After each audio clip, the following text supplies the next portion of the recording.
Días atrás hicimos nuestra primera incursión en cuanto a notas respecto de lo que implicaba un desarraigo con personas que vivían en Argentina y se fueron a otro país. Ahora lo hacemos exactamente en el sentido contrario. Personas que son originarias de otro país y que están viviendo en el nuestro.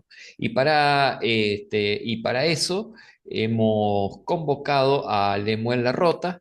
Él es nacido en Colombia, según tengo entendido, pero eso nos lo va a contar él. Lemuel, muchísimas gracias por transitar esta página de escenas de la vida cotidiana. Buenas tardes. Buenas tardes. Nada, gracias a vosotros. Comentanos de qué país sos originario. Yo dije que eras de Colombia, pero en qué lugar de ahí de Colombia y un poco a pequeñas cosas, trazos de tu historia, a qué te dedicabas ahí. Sí, yo soy originario de Bogotá, en Colombia, Ujú, em, y hacía labores de comunicación social, de comunicación en video y en cine, y, y eventualmente también algunas cosas que tienen que ver con la arquitectura, construcción. ujú, ujú. Eh, Esencialmente esas eran mis dos principales actividades en Colombia en Y el momento. sí, sí, sí, termínalo. Sí, sí. Nada, posteriormente en España hice otro tipo de actividades porque emigré a finales de los 80s, Ujú. comienzos de los 90s a España. Y por la situación que se estaba viviendo en Colombia de una violencia muy acentuada, una violencia eh, por un lado de carácter eh, socioeconómico y violencia de carácter político también. Claro, justamente eso te iba a preguntar, ¿en qué épocas había salido, si era por una elección o por la violencia que se vivía? Porque tenemos mucha información sobre todo ese aspecto, ¿no? Sí, fue una especie de mezcla de guerra del narcotráfico vinculada a violencia política, Ujú. ejercida eh, de una manera muy particular desde los actores armados, pero también desde el Estado. Estamos hablando de la transición primero estuvo Turbay Ayala, Sí. eh, y posteriormente fue el presidente Gaviria el que estuvo después. Ujú, ujú. Fueron, fueron momentos. Y luego eh, se dio la particularidad de que hubo varias negociaciones entre el gobierno y particularmente el cartel de Medellín, y que mediaron por un lado también con los paramilitares, y fue un caos bastante violento en esos años. Ujú, ujú. Y vos desde ahí Sí, emigraste a España, me decís. sí, sí, prácticamente 20 años en España. Ah, mucho tiempo has estado ahí. Sí, y ya van 15 años en Argentina. Ujú, ujú. Sí, sí. ¿A qué edad emigraste de Colombia? Y la primera vez que me tocó salir tenía 23 años. Oh. Me tocó salir forzosamente. Y luego regresé en varios periodos y finalmente la salida más definitiva fue a finales de los 80, año 90. Y desde España, la estadía esa de 20 años en España, después te viniste directo acá a la Argentina o estuviste andando por otros lugares. No, estuve un periodo de prácticamente un año y medio en Colombia y luego volví a salir de Colombia Ujú, con alguna intermitencia, pero me tocó volver a salir otra vez. ujú. ¿Y por qué llegaste acá a la Argentina? ¿Motivado por alguna cuestión de lo que era tu trabajo profesional? No, la venida a la Argentina fue porque conocí a María Inés en el Paraguay, Ujú, en un encuentro de menonitas. ujú. Y yo estaba en el Paraguay un poco investigando la labor que hacían los menonitas a nivel agrícola y a nivel de producción económica. Todo visto desde el entorno de los menonitas desde una perspectiva anabautista de la no violencia. Los anabautistas tienen una tradición de no violencia que viene desde el siglo XVI. Y quería ver un poco su perspectiva desde la vinculación con el agro y la organización social que mantienen ellos y su manera de trabajar la tierra y demás, aparte de su manera de organizarse.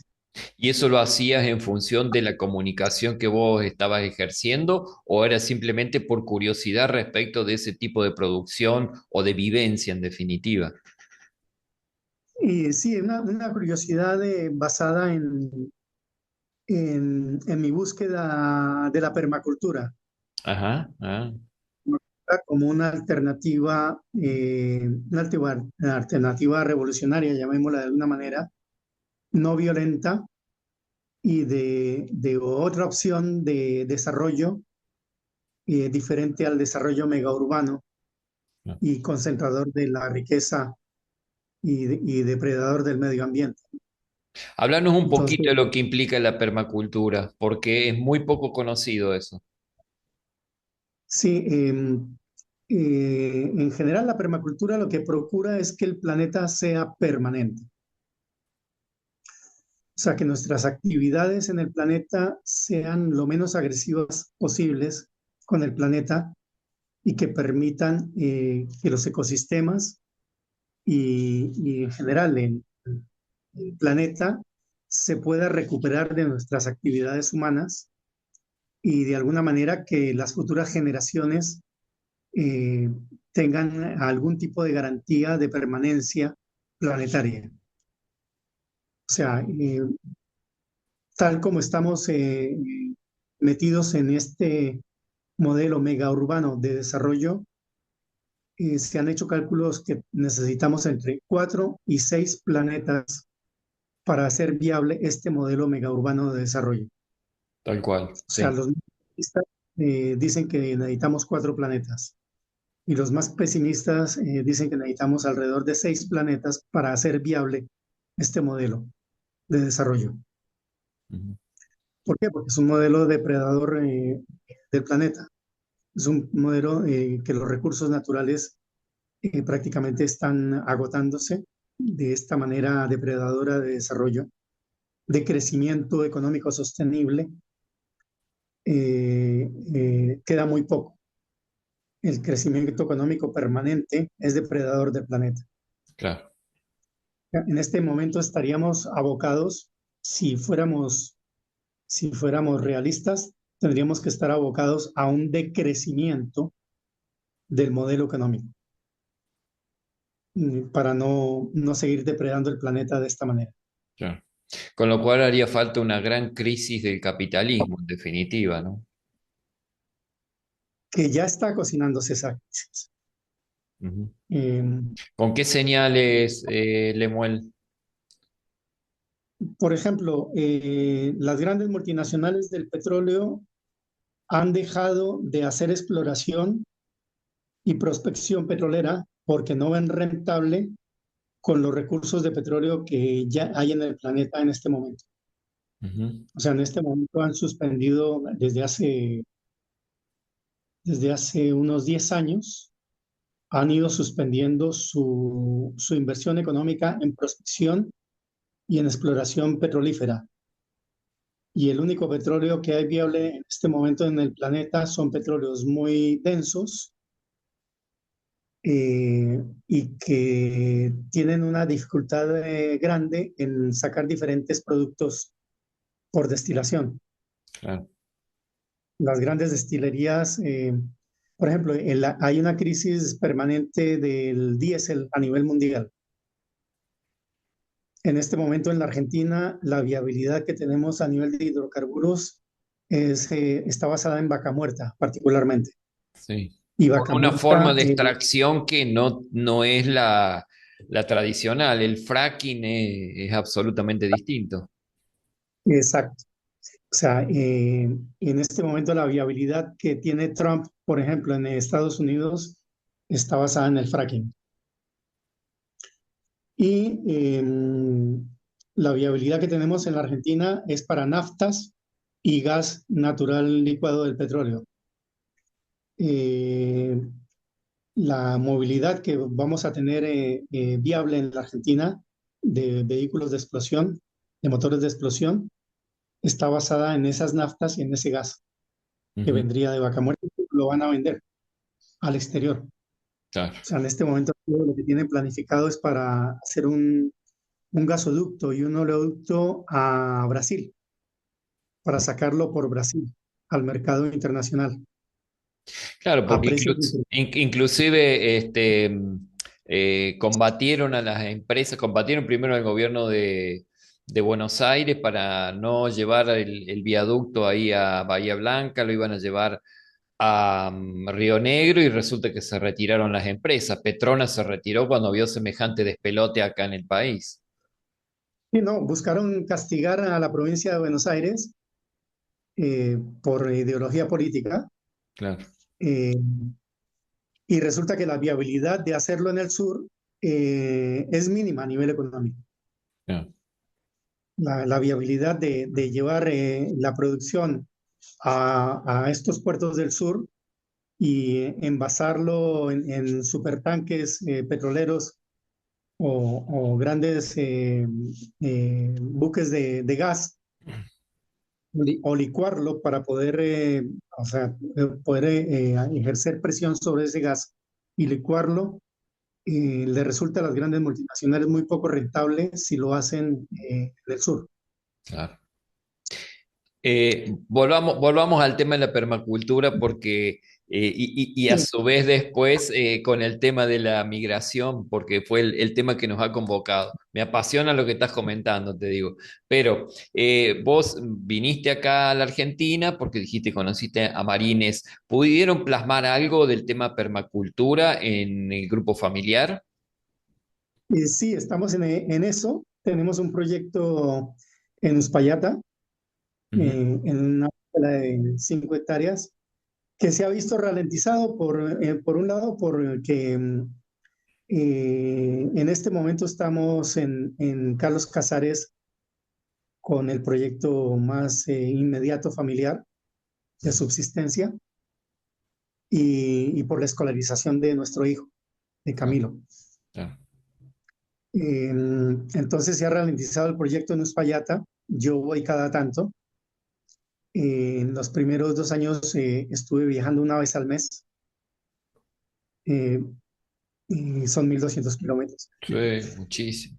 Bueno, en estos momentos se está complicando un poco más. Sigo viajando, pero no con la misma asiduidad. Así que el proyecto se ha visto ralentizado desde ese punto de vista. La idea es seguir con el proyecto porque nos parece vital y fundamental. Eh, lo que yo veo de viabilidad es de pequeñas comunidades semiurbanas o campesinas que sean relativamente autosuficientes, que consuman relativamente poca energía y que todo lo que consuman se produzca en la zona. Claro, Si bien esas comunidades no pueden ser totalmente independientes de recursos que se produzcan en otros lados del planeta, es procurar consumir lo mínimo de esos productos y producir lo máximo de la zona cercana al sitio de habitabilidad. claro, tal cual. Esa es la Y única parte del Ah, eh, y yendo a la parte migración, resulta inevitable realizar comparaciones entre lo que es tu país de origen o lo que vos viviste como país de origen y el adoptivo. Tenés dos países adoptivos, España por un lado, Argentina por el otro. ¿Qué es lo convocante socialmente hablando de esta tierra argentina, más allá de tu chiquito grupo familiar? ¿Qué te atrae de acá? Mm, bueno, la verdad, en general, la gente es muy solidaria, en general. Mm. Siempre hay algún caso de complicaciones relacionadas con el egoísmo y la mezquindad y la xenofobia, pero en Argentina eso es mínimo. En general, la gente en la Argentina es muy abierta, muy amable y, y muy poco xenófoba. Ah, Me parece que esa es la visión general que yo tengo del pueblo argentino. claro. Eso Es muy- como pueblo, porque las autoridades en este momento están dando un ejemplo absolutamente al revés. Y te pregunto al revés, ¿qué es lo que a vos te disgusta o te genera un obstáculo para poder integrarte totalmente respecto de la sociedad con la cual estás conviviendo? y particularmente lo estipulado por las élites, diría yo, Ujú. por volviendo a la depredación, ¿no? Depredación económica, depredación de recursos. Me parece que la transición de los últimos gobiernos ha sido, eh, yo no lo diría positiva, ha sido muy negativa Ah, para el convivir del pueblo argentino y de la gente que habita esta tierra que es enorme y muy hermosa. Pero en este momento estamos, me parece que incluso a nivel global, no solamente en la Argentina, estamos viviendo una corriente de mezquindad a nivel de élites, eh, de pensamiento de, yo no sé cómo llamarlo, de grandes egoístas, ujú. para decirlo de manera correcta, de grandes egoístas y depredadores. Tal cual. O sea, es gente que quiere que, de acuerdo a su nivel de egoísmo y depredación, quiere que las cuentas del Excel le cierren en Washington y en Nueva York, independientemente del bienestar del pueblo argentino. Ese sería el gran resumen Sí, en ese sentido. con el agregado que quizás al propio presidente de este país no le interese tampoco, le interese más el Excel que el propio pueblo. Y en ese caso, hemos estado escuchando por parte del presidente de Estados Unidos que quiere hacer volver, ya ha deportado mucha gente, ahora se las ha agarrado con las universidades de Harvard, de los estudiantes extranjeros y demás. Esperemos que no ocurra lo mismo, que no siga la copia esa el presidente nuestro, ¿no? Porque si no, digamos, vas a sufrir un problema con todo esto, porque cuando vos hablas del tema xenofobia y que el pueblo no tiene xenofobia, pero vemos que las autoridades las están promoviendo, va a ser un poco difícil y difícil de habitar en definitiva todas estas tierras. Estamos viendo lo que están haciendo el genocidio, además, nuestro presidente aliado con Estados Unidos, aliado con el genocida de Netanyahu, con lo que están haciendo en Gaza, y es gente que creo que la vida humana no la valoran en la dimensión de lo que nosotros estamos hablando, lo que vos presentás de permacultura, de la vida permanente y demás, y resulta que nos encontramos con estos ejemplos en el camino que nos coartan absolutamente, a pesar de que se digan libertarios, nos coartan las libertades de vida. Sí, sí, sí. Yo creo que es un discurso de libertad, erróneo, por llamarlo de alguna manera. Me parece que se quisieron apropiar de la palabra libertad, porque la libertad convoca como palabra, pero no por más. No, no hay ninguna otra razón de que se quieran apropiar de la palabra, porque realmente la palabra libertad implica muchísimo más que estas prácticas que están teniendo en cuenta estos personajes. Eh, y creo que en general estamos metidos en una jaula geopolítica, una jaula instaurada en esta parte del planeta como patio trasero desde hace muchísimos años de los Estados Unidos con la doctrina Monroe, que ya lleva más de 100 años, eh, y que sería interesante recuperar el sentido de independencia de América Latina y de la patria grande de América Latina, que sería interesante recuperar pensamientos un poco, hablando de la Argentina, por ejemplo, pensamientos un poco a nivel económico como de Previch, Ujú. Sí, que yo no estoy plenamente de acuerdo con todas sus planteamientos económicos, pero de alguna manera pensaba en una independencia y de producir y usar lo nuestro, de producir lo nuestro y usar lo nuestro con nuestros recursos, con nuestra industria, con nuestro productivismo, de alguna manera hacer independiente la Argentina. Se me ocurre, por ejemplo, en este momento. claro. Eh, Cosa que hace muchísima falta, muchísima falta. A En principio este de momento, siglo hubo un intento de eso con varios presidentes que estuvieron en esa misma línea, ¿no? Pero pasaron cosas en el medio y se disgregó nuevamente. Y hoy hay sí, una andanada de la ultraderecha como para desarticular todo ese tipo de políticas, de uniones y de producciones en conjunto como para aliviar las penas de los pueblos latinoamericanos. sí, tal cual, sí. Además con discursos que yo los identifico, si no totalmente, en su gran mayoría, son discursos propios del fascismo, creando enemigos internos,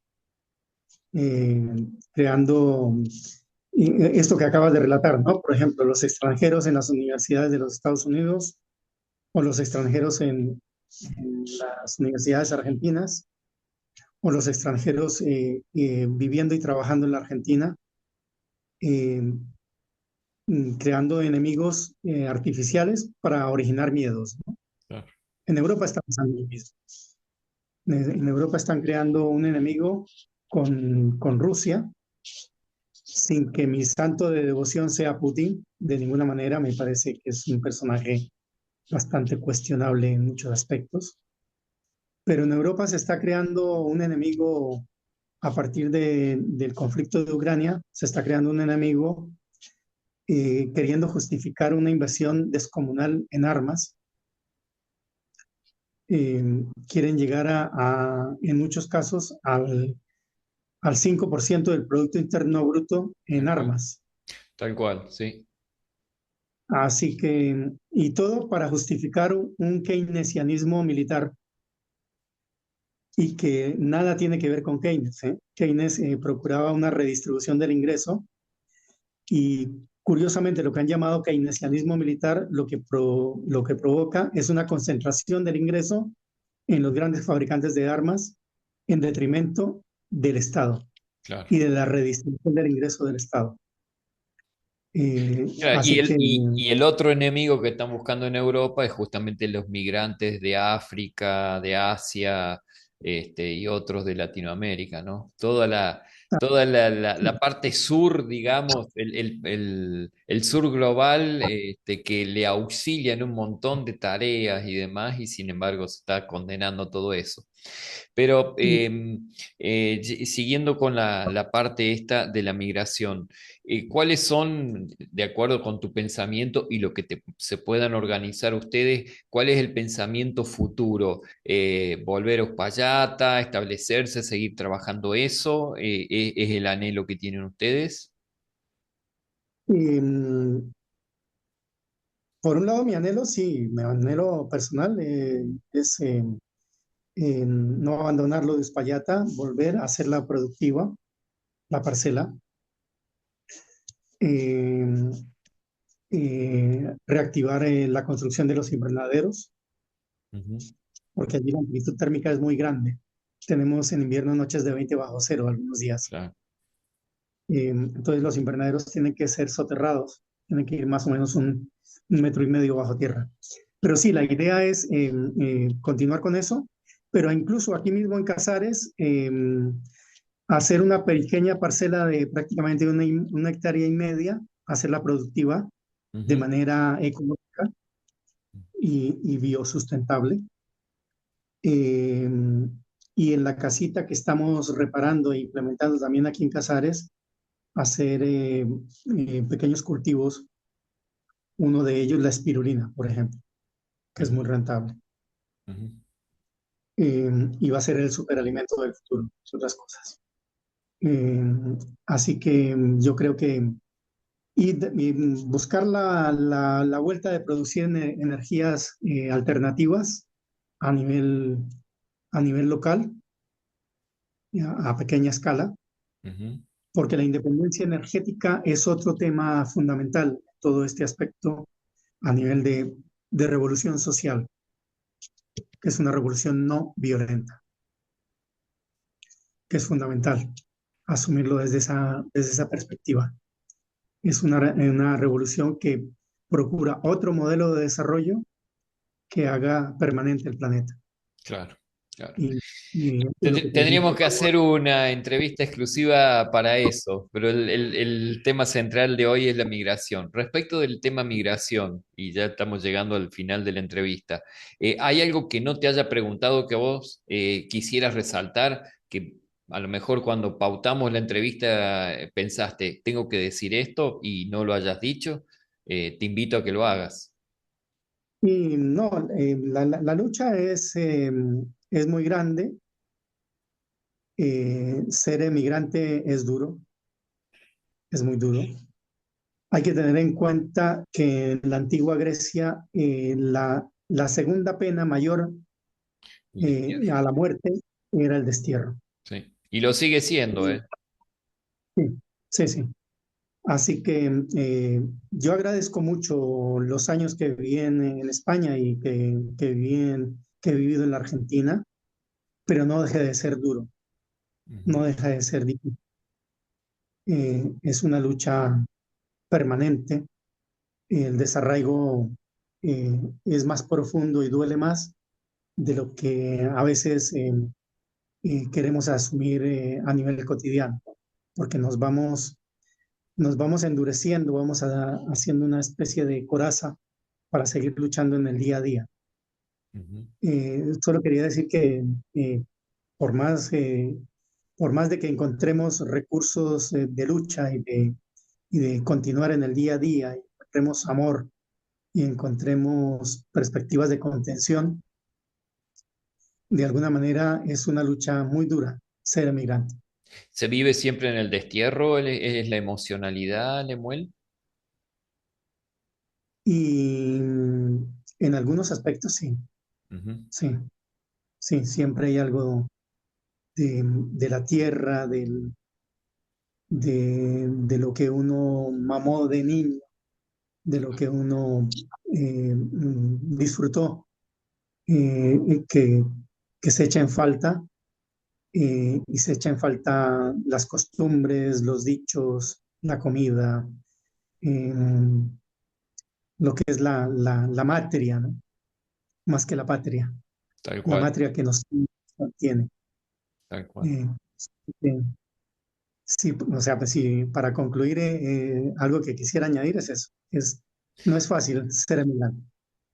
Bueno, muchísimas gracias, Lemuel, por haberte abierto de corazón y de razón a esta escena de la vida cotidiana. Ha sido muy valioso tu aporte y quizás digamos, te citaremos nuevamente como para hablar de esa permacultura porque es algo más que interesante e implica la continuidad de la vida dentro del propio planeta. Así que muchísimas gracias.